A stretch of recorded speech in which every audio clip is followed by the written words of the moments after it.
All right. We are live again, another Thursday. Took off last Thursday with the Christmas holiday, but hope you all had a good New Year's. Happy 2025, first live stream of the new year. An exciting year, I think, for smart home tech. A lot of cool stuff coming up this year, I think. Certainly, the rumors suggest that, and we'll get into some of the rumors that, because we haven't had a live stream in 2 weeks, I haven't had a chance to really talk about my thoughts on some of the latest Apple rumors with you guys. So we'll definitely be doing that. I did want to mention something that I did this past weekend, though, which is that my membership newsletter that I was doing over on Substack, Apple Home Weekly, is going away. It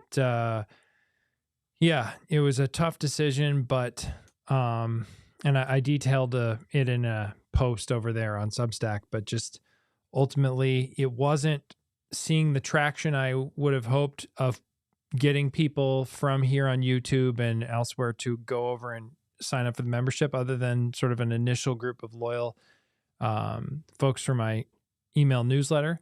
So I just didn't really see it and as a long-term potential that I could continue to grow by talking about it here on YouTube and then building up that membership over time. And that's kind of what I feel like I would need to have for a membership is, even if it obviously will start out small, but like something that could grow over time and then really, support the channel and help me bring on contractors and other people to free up some of my time. So then all the content gets better because there's more net time of people working on these videos and the content that we put out about smart home tech here on the channel. So unfortunately, that sort of equation or flywheel, whatever you want to say, it didn't really line up. So I made the tough decision at the end of the year to pull the plug on it before it got too long going into that. So yes, Happy New Year, Brian. Good to see you. Good to see you, William, also. And Happy New Year from Saul as well. Great to see you guys. Oh man, Hilton Head's cold. It's cold up here in Illinois right now.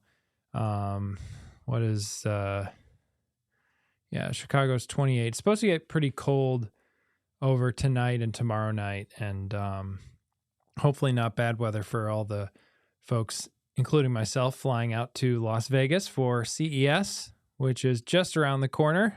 I will be I'm very excited about that. I will be just running around like crazy next week, which is why I've gone ahead and canceled our usual live stream on Thursday night, because if everything goes according to the current plan, I will be on an airplane right now flying home from Las Vegas and next week at this time. So we'll see. I might do an impromptu live stream at some point, kind of give you guys some hours of notice, and I'll obviously be publishing lots of videos, but we'll see what happens. Right now, I don't see a good time in my schedule to do a live stream there. But maybe I'll figure something else out as I get settled there and figure out all the last details. So I wanted to mention another thing that I saw. I was listening to the HomeKit Insider podcast over on Apple Insider, and one of the guests on the show, who's a regular columnist or editor, I guess, contributor to Apple Insider, I think is the word, Wesley Hilliard. He was mentioning a really interesting idea that I hadn't thought about, which is home app extensions. If you're not familiar, Apple has an option in the Photos app and to basically invoke an editor for your photo from another app, and then you can edit the photo with that other app's details and sliders, whatever, different tools that app has to edit the photos. Then you close it and it saves that photo and sends it back to the Photos app in your photo library. And of course, you can open your photo library just like you can open your HomeKit Home in another app.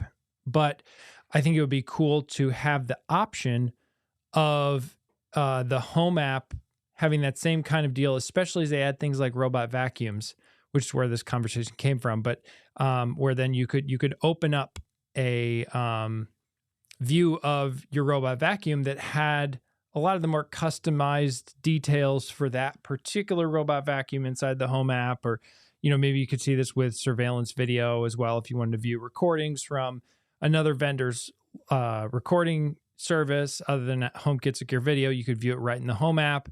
And Apple has a long history of making those kinds of app extensions. There are all kinds of different extensions you can make for apps. And so I think it's a well-proven process probably on Apple's side. And I think then adding a HomeKit extension, I guess you could say, or home app extension, where then you could run a screen of your UI right inside the home app as sort of a modal experience. I think that would be really cool. It would make a lot of sense, especially for a lot of these companies who have more custom integrations with their accessories. Hey, Modern Day Tech. Nice to see you, Eric. Going to see you in person in a few days here. Should be fun. Oh, yes. You get my weather a few hours later. I'll breathe into the air, Brian, and it'll make its way to you. So, yeah, Wes does have a lot of interesting ideas, and I enjoy that podcast. Yeah, if only Apple would listen to his ideas. Speaking of interesting ideas, so I was up at I had to drive over to my company's headquarters, which is kind of across town from where I live right now. And that meant I was really close to an Apple store. And over the weekend, over the holiday, it's like weird with the New Year's Day holiday in the middle of the week. I was sitting in my wife's Expedition, getting it ready, loading some stuff up to take the kids and everybody going somewhere. And my phone fell out of my pocket and fell onto the concrete face down, with the glass face down on the concrete of the garage. And, falling from an SUV. So it's like a decent drop, maybe, 4 feet or something from where I was in the seat. And it got me thinking, because I've been using, and I've talked about in my live stream, how I've been using the back from Nomad. They make these really cool leather backs that go on the iPhone. And I'll pull up a video or picture of this. So you can see what I'm talking about. I should have had this up already, but it's a very cool product. But I've just had a number of times where I've dropped my phone, and my phone's screen has been fine. It's okay.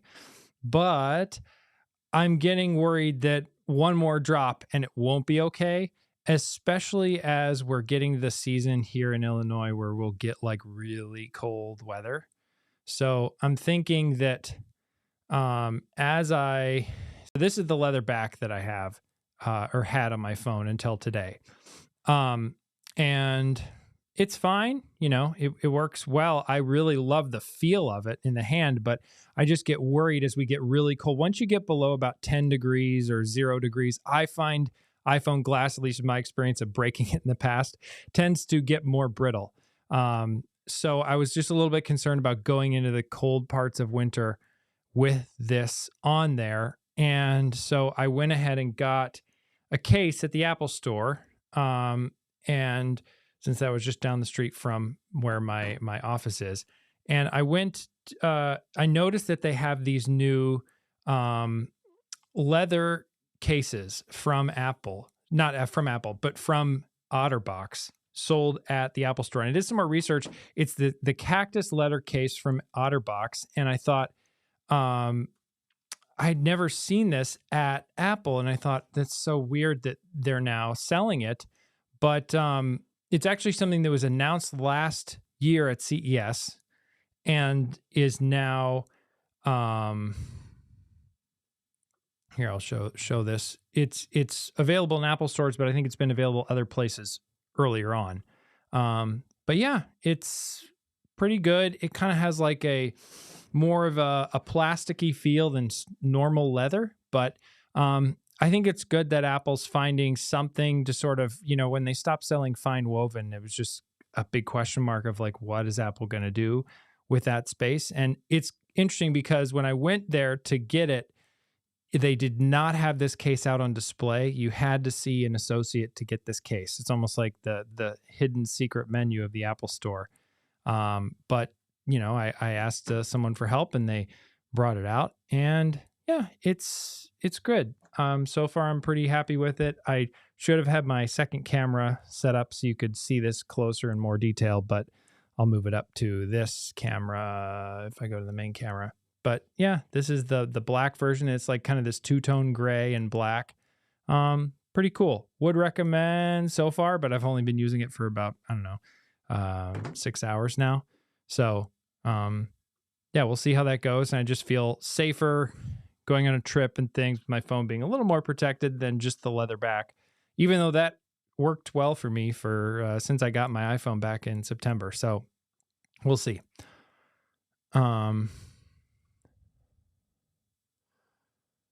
And yeah, have there been any more smart home apps for Vision Pro? I've been playing with, let me double check Google to make sure I can talk about this. Been playing with, let's see, is this out? Yes. I've been playing with HomeRise a little bit as like a dashboard tool, but I don't know. I wouldn't necessarily recommend it, but it is it has some interesting ideas, and they do have an Apple Vision Pro version. And that's HomeRise. Let me see. I don't have the App Store here in my list of things I can show. Here we go. There we go. So this is HomeRise.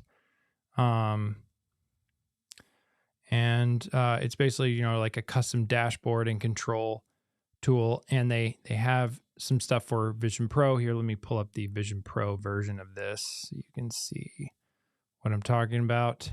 And I've been on the beta for that. Yeah, it's pretty cool. It's an I think it makes sense for them to have a Vision Pro option on this app.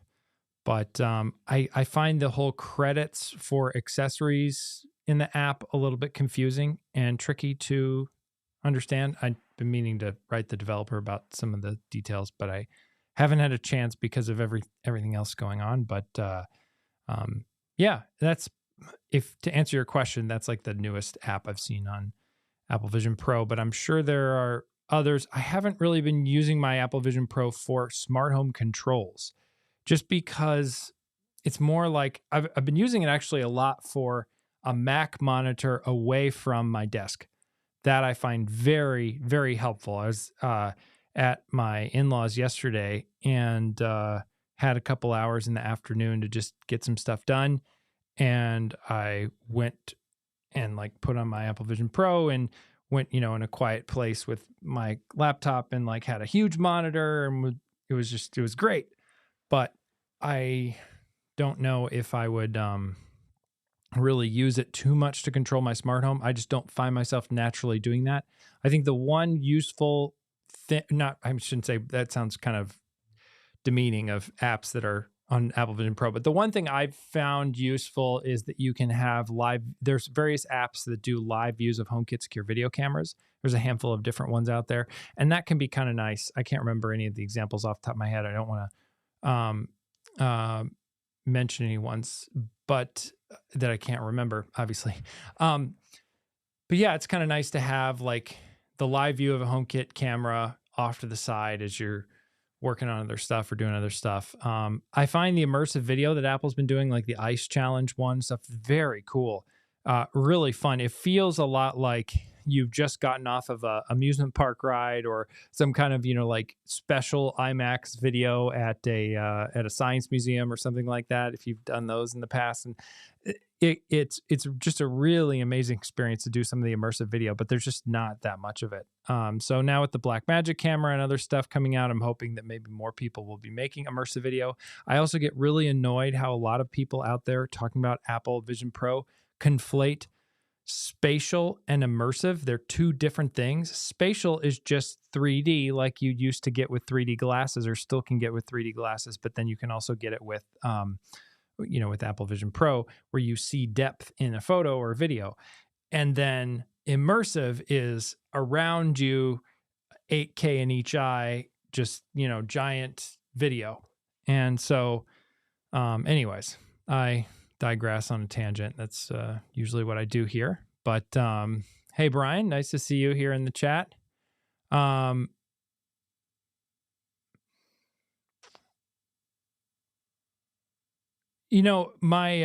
Nomad back had no problems with HomeKey, Brian. I have not yet tested this one since I just got it today with Apple HomeKey. I haven't had a reason to. But I will let you know if it's a problem for sure. But yeah, the Nomad one that I use, just I think by nature of it being simply a back to the phone, didn't seem to interfere with it.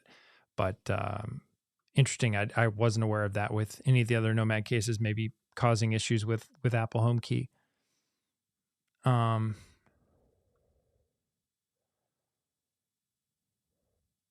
Yeah, I agree, William. It's an expensive solution for that problem for sure, but it's a very nice one to have that sort of, you have a couple hours, want to get some work done. It's actually something too, where it's like, I've been thinking about as I'm going to CES, like, am I going to actually take the Apple Vision Pro with me? It's a lot to carry, but it's, it might be worth it for just all the different things of editing and putting video together. I find it a little harder to do actual video editing in this setup, but it's still nice to be able to spread out planning or documents or other stuff that I might be looking at as I'm working on something related to the channel. And I also find too, like my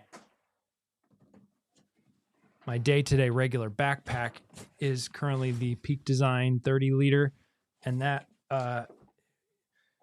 you can bend that to hold a lot of different things, and including Apple Vision Pro. So just make one of those slots sort of in the bag fit the Apple Vision Pro, and it works. It's a little tight, but it fits across horizontally. So kind of off my topics of stuff I want to talk about, but I also want to get back to some of your questions. While I was at the Apple Store, I noticed another product that I wanted to bring to your attention because maybe you've seen this, maybe you haven't. Whoops. Okay. Trying to add. Let's see if I can do this live. There we go. Haha. Look at this. Look at this. All right. So here is this MagSafe mount for television, and it actually came out in March or like earlier in 2024. But if you're not familiar, Apple has FaceTime for Apple TV, and they have some continuity camera features there. It's the only way you can use FaceTime on Apple TV, and the ways to mount your iPhone are kind of limited and tricky with Apple TV, and I think it kind of detracts from the whole purpose of having Apple TV with FaceTime. But this seemed like a really interesting solution to the problem. I don't really use FaceTime that much on my Apple TV. I was really excited when it came out, and then Belkin last year at CES announced this like little movable stand that was the first thing to support dock kit, and now since there's been like a Osmo Pocket that also Insta360 gimbal that supports dock kit as well. So that could follow you around the room. And I thought, oh, that's a perfect use case for Apple TV. But I think it's just way too much money and way too complicated for a lot of people to set up just to FaceTime with a family member or friend or whatever from your TV. But this seemed like a cool way to mount a phone to a TV that's very retail and fancy. Classic sort of Apple Store accessory product. I have a much less expensive Amazon version of something similar that sort of sticks with adhesive to the back of our TV, and then you just flip it up. But we've never used it just because we've never actually really FaceTimed with Apple TV. It's just not something we've ended up using, practically speaking. But this is, I'll pull up the product page here, excuse me. So I thought one of the other cool details of this that it felt very heavy. It's definitely like made out of metal or something. It's like gonna has some weight to it. But you can use the basically the mechanic the parts that actually help with securing it to the back of the TV can also fold in on themselves and become a mount. So then you can oh no, I'm sorry. You can't see my screen. You can just see the App Store. Here we go. Back to this. So you can fold in the mount that goes on the back of your TV, and then it sort of also becomes a stand. So you could place it on an entertainment center or something like that, or you could place it behind the TV with the same stand. So a cool product that I had not really noticed came out last year, and I just thought maybe if you are a big Apple TV FaceTime user, this could be something that would be really helpful. So that's more on my trip to the Apple Store today. Hey, Robert, nice to see you here. I'm going to close this out here. Okay, there we go. Yeah, so one of the other things, by the way, as I mentioned earlier, that I'm closing down my membership newsletter, Apple Home Weekly, just because, long story short, it didn't turn out to really be worth the effort, and didn't seem to be growing to the point where it would eventually become worth the effort, with more folks coming over to subscribe, and that's completely fine. But it is what it is. One of the things that I wasn't really doing much here was I wasn't really talking as much about Apple news on my live streams, and I'd love to get back to that because I think there's a lot of stuff to talk about with various news and rumors related to Apple and smart home tech. And there's been a lot of rumors coming out in the past couple weeks that I haven't really discussed around Apple's new doorbell and wireless chips. I think, so Apple's making a new doorbell, potentially. That's like the rumor, and for probably 2026 or so. And, it's something where they clearly went to Logitech and Belkin and had them make the accessories. And I don't think that turned out to be the seamless experience that Apple would like for their products. And then, I think that they've seen sort of the power that Amazon has in the smart home just by nature of so many people have a Ring doorbell. And so if you have a Ring doorbell, well, why not get the other stuff from Amazon? And I think from there, it's probably a natural fit for Apple to make their own doorbell because it's one of the places too where they could make the performance of it be a lot better than other HomeKit secure video cameras because they could do probably on-device processing of the images on the doorbell. I'm sure they could make silicon, if they can make silicon that's really tiny and fits in AirPods, I'm sure they could do on-device processing on the doorbell, which would be faster than relaying it back to your Apple Home Hub, which then does the analysis of the image. And so it would probably be really fast at picking people up. And then, of course, all the Apple iCloud photo library facial recognition and all that stuff baked in there to a certain extent. I don't know how much of those like facial recognition data and models they'd be able to push onto the device or not. I think the other side of it too is that they could then make sure that the Wi-Fi connection is really solid. And that gets into the second part of the rumor, which is that Apple is apparently working with Broadcom on their own. And I talked about this a little bit in my newsletter, but like Apple's working with Broadcom on a new Wi-Fi smart home chip that will actually be more than just a smart home. It'll be a Wi-Fi chip for a lot of their devices. And I could see something like that making a lot of sense where they are able, people have talked about, Apple's going to make a new wireless router because they're getting into this. What I was thinking about it, and initially that was my gut reaction of like, it makes so much sense for Apple to get into Wi-Fi routers again. But when you think about it more, that's a whole market with a lot of support burden and like issues kind of to make that keep up with that whole product category that's moving quickly. But what they could do is if you previously used in airports from Apple, or a lot of other wireless access points and routers do this. They have an option for what's called bridge mode. And there can be various reasons why you would need to use bridge mode. But I think that Apple could make something with their Proxima chip, as their code naming or whatever, inside of their newer Apple TVs and HomePods, where it's sort of like a bridge mode Wi-Fi access point just for your smart home. And maybe things like Apple's doorbell or other HomeKit devices would then be able to, when needed or in certain cases, connect to your Apple Home hubs directly via Wi-Fi instead of having to go to your Wi-Fi access point and then to the home hub. And there'd be less hops in your home, less chances for reliability issues, because again, Apple could control the hardware and the software and integrate all that nicely. And so I think having the Proxima chip in some of these devices, maybe it's not a wireless network per se that you would see in your home or manage, but it would be somewhat almost like how Thread works today, where with Thread, of course, you have a border router like an Apple Home Hub that then communicates the whole Thread network and bridges that back into the rest of your wireless network. I think that something with the Proxima chip could make a lot of sense there. So we'll see what they actually end up doing, but I just wanted to chime in on my 2 cents there with those ideas, and let's see if you guys have some thoughts on that in the chat. Oh, hey, nice to see you. Thanks for joining. No worries on being late. Glad to have you, Randy. Oh, cool. Thank you, John. Mentioning that you got the Belkin mount that I was talking about earlier, and it works well. That's good to hear.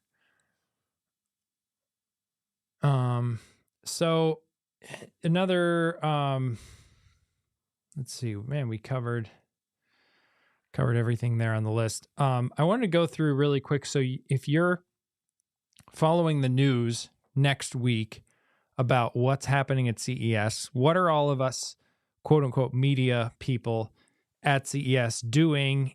And so then when can you, as a viewer, sort of expect various updates or news items coming out? So there's CES Unveiled, which is on Sunday night Pacific time. All this is Las Vegas is currently, because of daylight savings time, fun things that they don't participate in daylight savings time, I don't think. So they're on Pacific time in the winter. So same as LA and San Francisco and stuff, if you're in the rest of the world tuning into stuff, knowing what time it is in Las Vegas. And that Sunday night is CES Unveiled, which is like an event for the media where we get to see a bunch of different exhibitors from CES, and they're at small booths where you just kind of see a few of their products. It's not like the whole big, convention center thing. And that's usually where some of the press releases come out about announcements about new gadgets, and you'll probably see some shorts or Instagram stories or other things coming out from that event, and sort of the initial news breaking from some announcements from companies putting out new smart home tech.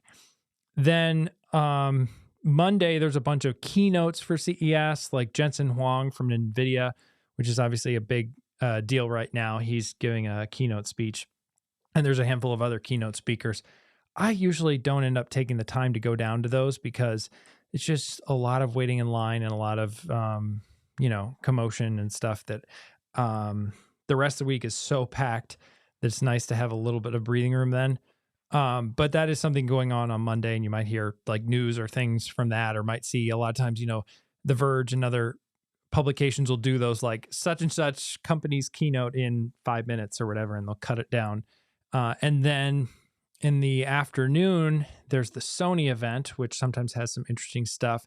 Last year, they announced their Afeela electric car. And so then after the Sony event, there's another sort of event for the media in the evening called PepCom, which really isn't as much focused on maybe what you would see. At least in my experience, it's more about, I got some footage that I think ended up in some of my videos last year there, but PepCom's more about the like us as creators and media talking to companies and PR reps for companies about, hey, nice to meet you. Here's my email. Like, let's talk and let's, maybe I can review this product later this year or something like that. So kind of like speed dating between creators and PR and, creators and media and PR and a little bit of marketing, but mostly PR. Meaning marketing is like advertising and sponsorships, and PR is like review units and press releases and stuff like that. So that's kind of, Sunday and Monday. And then Tuesday starts the actual show where you'll start to see video of like big booths and things from different companies. And that goes through Friday. And a lot of creators like myself will have like booth tours. Some of them are arranged appointments. Some of them will just be kind of impromptu, but you go up to a booth and like get a tour of all the different products and stuff from someone at the company. And you'll probably see some videos of those coming out on like Tuesday and Wednesday and stuff like that. About particular companies and their booths. And that's where like we get more time to ask these companies like all the details about stuff. And then beyond that, there's also a lot of meetings in rooms sort of outside of the convention center in various places where then sometimes like creators or media get to like see like a more of a closed door demo of a particular product that's either public or not, just depending on the nature of whatever the company's set up. But that's also a nice time to like talk to these companies, be like, so why did you do this? Or what are you thinking here? And like kind of understand where they're coming from.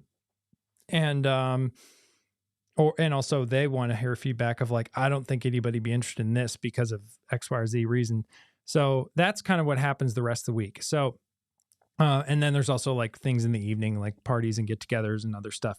So, yeah, it's as you're looking for like what's coming out at CES, because I always found before I went there, there's so many different things going on that it's kind of hard to understand. Like, when should I expect different things as like a viewer? When should you expect to see those things? And I think hopefully CES unveiled Sunday night, PepCom Monday night, not so much, but then Tuesday with the actual show starting is really like the big markers of time when you'll start to see more stuff. So, and there, so, hey, thanks for joining.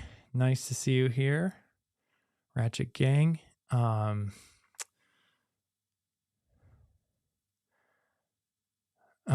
Yeah. No, Brian, I could make, if I had unlimited time and money, I'd love to make a completely separate channel all about cameras and camera gear, but it's just not, not something I have the time and really the expertise in. There's so many other people like yourself, Brian, but also like a lot of other people who know way more about photography and videography than I do. I love following that space, but it's just not really. But yeah, I'm excited to see if Sony announces the A7 IV, so sort of their next flagship camera. I don't know. I'm maybe some hint toward a PS6, but they just had the PS5 Pro, so I don't know. I'm not really following the gaming world too closely. But yeah, let's see. We've been going about a half hour now.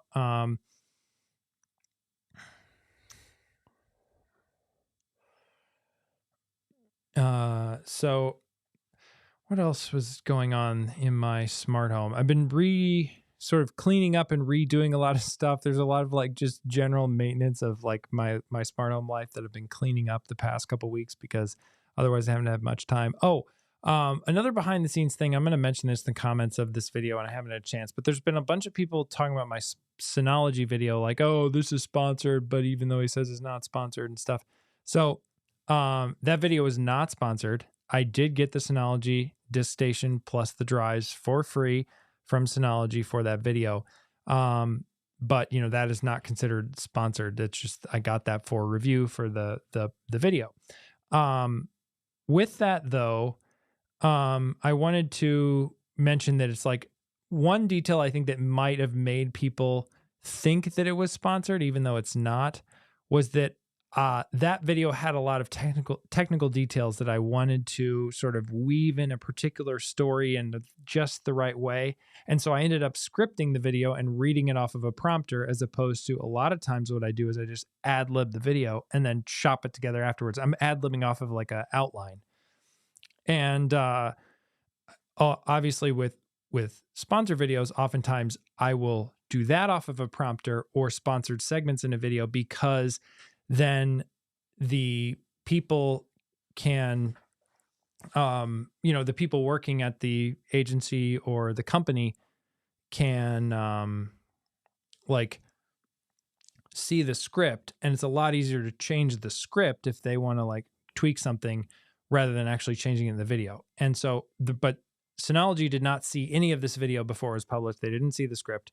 I just published it, but I did do it off of a prompter, which I think made people feel like it was sponsored. And it's on me to like make future videos feel less sponsored, even if I'm reading them off a prompter, because I find sometimes that's one of the things I really liked about having my newsletter, and something I want to bring to my YouTube channel in certain ways, is like the precision you can have by having something written is you can make the words say exactly what you want. Whereas if you're ad-libbing it, you might forget certain details, or you might say things a little bit different way than you actually wanted to, just because the camera's on, the lights are on, you're trying to get it all shot together. So yeah, that's just like a detail behind the scenes of like, I think I'm going to be doing more prompter videos, but I'm going to be trying to make it feel more and more natural and less like I am just reading the words that are going across the screen right now, kind of a thing. So we'll see how that goes, but that's just, there's been some comments, and, there are always comments from people in YouTube saying all kinds of things. So take it with a grain of salt, but I just wanted to add that context here for those of you who are regular viewers of my channel and joining the live stream, what was going on there. So, oh, good. I'm glad you liked it, Jared. Thanks. Thanks for mentioning. Hey, Mike, thanks for joining. Good to have you here. Rhode Island. Cool. Yeah, we got people from all over. Number of other folks from the East Coast here as well. Hilton Head, I think, too. So, yeah. Can you ask Nanoleaf why their Matter over Thread devices continue to? Yeah. I think Nanoleaf has, I think, bitten off a lot of ambitious moves with their new switches. The new light, what's their new? Is it Lightwave technology? Their sort of proprietary communication technology, and then the switches themselves. And they've had issues in the past, I think, with reliability when they were one of the early ones with Thread and HomeKit, and I think they tend to be aggressive in the features they try to pursue, which inherently means they're probably going to hit some bumps along the road. It's just part of the territory. Yeah, I feel like over time, people, in my experience, some of the like the later on Nanoleaf products, after that initial wave of Thread devices, were more reliable. I got a Thread light bulb later on, and that was fine with HomeKit. And then same thing with some of their Matter devices, like the switch that they sent me, that worked pretty well. And I had, some like sort of, I wouldn't say reliability issues, but more like software details issues that I talked about in the review with that motion sensor in the light switch. For those who aren't familiar, Nanoleaf recently shipped something they've been talking about shipping for a while, which is this little battery-powered light switch on the wall that also has a motion sensor and light sensor in it, so it can automatically turn on your Nanoleaf lights or other lights in the room. And it's really, I think it's just Nanoleaf lights at this point, but their idea is to expand it to like any lights. And they have this proprietary technology behind it called Lightwave, which makes the switch communicate with the lights supposedly better than what Thread or Wi-Fi can do. At least for me, Nanoleaf's Wi-Fi Matter bulbs that I recently installed, and I purchased the switch in that video myself, but then they sent me the Wi-Fi Matter bulbs to sort of go with it. Those Wi-Fi bulbs were have been very solid. They're still in my living room. I don't love the details of that switch control. I talked about it a little bit in my review, and I still feel that way. I find it hard to get the value out of the lights that I want. Like if I want 100% brightness, or I want it dimmer, or I want a particular color, like you can get there, but it's just not, I think, it's just not. I love so much I gotten kind of hooked on the Philips Hue Lutron Aurora dimmer because I previously had my living room as a Philips Hue room. And the Lutron, it's not Caseta, it's Lutron Aurora dimmer for Philips Hue. It goes over a paddle switch, or you can mount it just straight on the wall. And it's, by the style of being an Aurora dimmer, it's a circular dimmer that you turn to adjust the brightness. And it's really nice for getting precision brightness adjustments. It's very intuitive. You just turn the dial and you get the brightness you want. And then going to something like the Nanoleaf, which is like a cool design, but then you have to press the button like again and again. I want it, less bright, or more bright. Like that whole thing has been kind of annoying going to that setup, but I still think it's a cool product. And I mean, overall, most of my Nanoleaf stuff has been pretty reliable, but I do agree. Like I've heard plenty of people online and myself, my own experience, I think sometimes they have had reliability issues. Nanoleaf has and still does in cases. And so, I'd love to see them sort of, iron those issues out. But I also love their aggressive pursuit of some of these new ideas. They had a big year in 2024. They also unveiled their whole musical sync technology, which they were demoing last year at CES, and that was really cool. I don't really have the setup to do that. I mean, I guess I could in my like home theater area, but I haven't really taken the time to look at that setup myself. But seeing it demoed at last year at CES was really cool with all the lights that go in sync to the music, and it sort of figures out some lighting that goes in sync with the music based on an app running on a Mac or PC, which I think is cool. And so it's different than sort of the sound-based scenes that you might get with like some lights where it just changes the brightness a little bit. It's actually doing some more analysis of the music and making something that I guess theoretically fits. I don't know if it really matches like someone who has synesthesia, if you're familiar with that, where they see colors related to the notes they hear. I don't know if it fits that particular mapping of colors and tones, but it's very cool.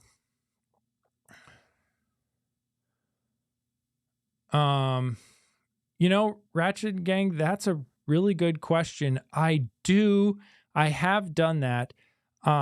It's not something I do enough. I should do it more, but especially if I'm having speed issues, I might look to see what's using a lot of bandwidth. I love Ubiquity does a lot of great reports on this where you can look at like what's been using bandwidth at a particular time and like see that broken down. And it is definitely something also to keep an eye on with security about like just making sure some device isn't sending off lots of data to some service. Of course, robot vacuums are one that tend to be pretty chatty with the cloud, but not to the megabyte values there. I think, they're sending live video all the time or like a lot of video recordings. It's, I think they do if they encounter obstacles, depending on if you agree or not to their, participating in their improvement programs or whatever. So there's that side of it too. Improvement programs meaning like, and each one has their own privacy policies around what they will do and not do. And I talked about this in my newsletter a while ago. There's a guy, and I'm going to probably talk about this more on my channel at some point. I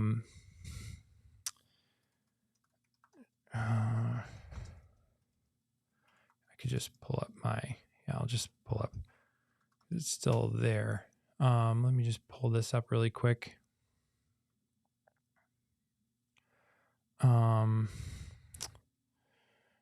Here. So, there's a guy at Northeastern University who does a bunch of work on robot vacuum research. And he's done a lot of analysis of different companies over the years. And sometimes I think in order to draw attention to his stuff, he can make a mountain out of a molehill in certain cases. But I think overall, very good thoughts and ideas around robot vacuums. I'm trying to find, where was that?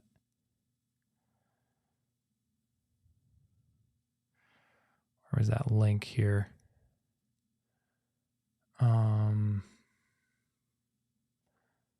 this one? Nope, that's just about zero trust. Oh yeah, here. So he has a reference website about all different robot vacuums. It's robotinfo.dev. And it is Dennis Geese, I think is how you say his name. He has a bunch of DEF CON talks over on YouTube. Hello, everyone. If you know my channel and my live streams, at the end of the live stream coming up soon, I will give you a recommendation of a video to go watch after this one. And it's not these DEF CON talks. I have something actually, I think, much cooler that you will like better. But they are interesting talks that Dennis has done on robot vacuums. But, security is another thing to monitor with bandwidth, back to what you were asking about, Ratchet Gang, earlier. Just making sure that some device you have isn't compromised and just sending off lots of data where it shouldn't. And then, let's see. I think that kind of sums up the answer to that question.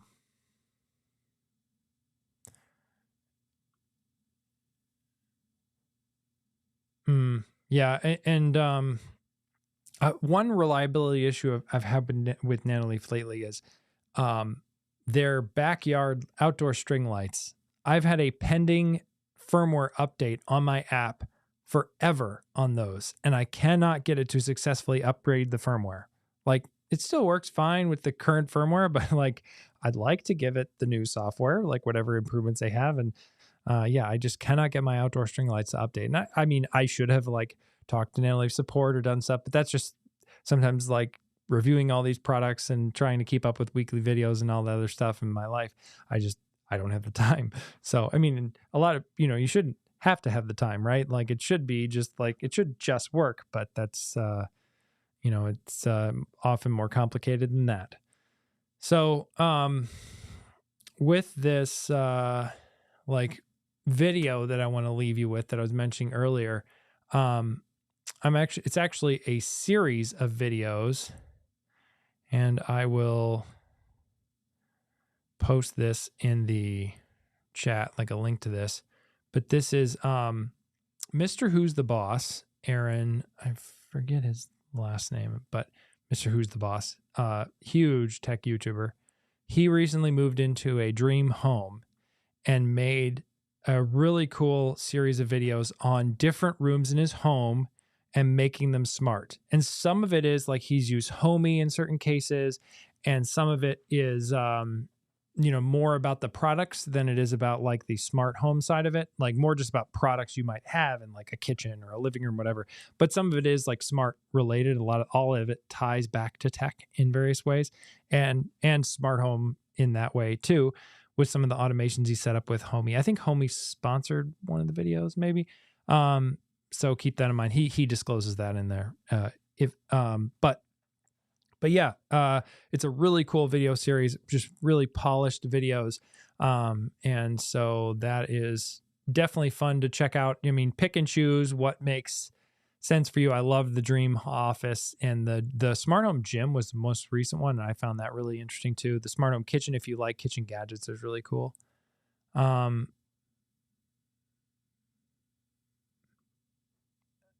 Oh yes, Ratchet Gang. Yeah, that was exactly one of the ways I keep an eye on my bandwidth is Ubiquity too.